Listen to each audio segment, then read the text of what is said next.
ये जो अभी सकलापुरी की घटना हुई है। ये मंदिर का पुजारी है। छोटे बच्चे हैं, खेलते हैं प्रांगण में, खेलते हैं आसपास खेलते हैं। तो शाम का समय था, तो वो ही प्रसाद के नाम पर उस बच्ची को वहां बुलाया गया। दो बच्चियां थी, उन्हें बुलाया गया प्रसाद के नाम पर। उसके उसके साथ छेड़छाड़ शुरू कर दी। बच्ची को क्या पता है उसके साथ जो कुकर्म करने की जो उसकी मंशा थी, जो उस बच्ची के साथ कुकर्म करने की मंशा थी, उस मंशा को जब उसने प्रयास किया तो बच्ची चिल्लाई, तो वहाँ गांव के लोग इकट्ठा हो गए। गांव के लोगों को जैसे ही पता लगा तो उसके साथ जो वहाँ का पुजारी था, उस पुजारी के साथ गांव वालों ने पूछा, भाई तू ऐसे क्यों कर रहा था।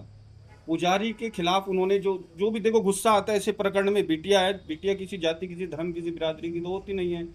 और हमारे तो प्रधानमंत्री कहते हैं बेटी बचाओ बेटी पढ़ाओ, यहाँ तो बेटी के साथ ही नाइंसाफी हो रही है। उसके पश्चात परिवार की उसकी गरीब बहुत है।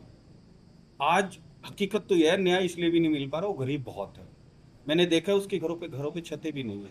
वो बच्चे स्कूल तक नहीं जाती तो कितनी गरीब होंगी।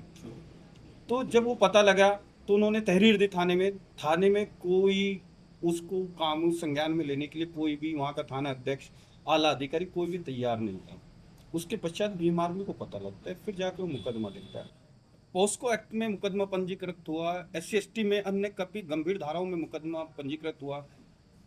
अपराधी को उठाया भी गया, एक दिन रखा थाने में, लेकिन वो ही सत्ता के प्रभाव में उसे छोड़ भी दिया गया।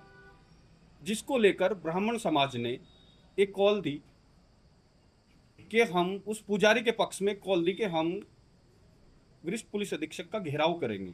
आज भी वो परिवार दर बदर भटक रहा है। मैं अपनी उस कौम को, उस परिवार को सलाम करता हूँ। उसका एक ही कहना है कि अपराधी को जेल भेजेंगे, नहीं तो अन्य जितने लोग इस काम, क्योंकि इन कामों में दलालों की भी बड़ी एंट्री होती है। काफ़ी लोग उन पे दबाव बना रहे हैं, समझौता कर लो, इसे वापस ले लो। लेकिन आज भी वो गरीब परिवार, वो गरीब हो सकता है, धन से गरीब हो सकता है, लेकिन उनके विचार इतने अमीर हैं कि आज भी वो अड़ल खड़ा है कि हम इस पुजारी को सजा दिला के जरूर रहेंगे।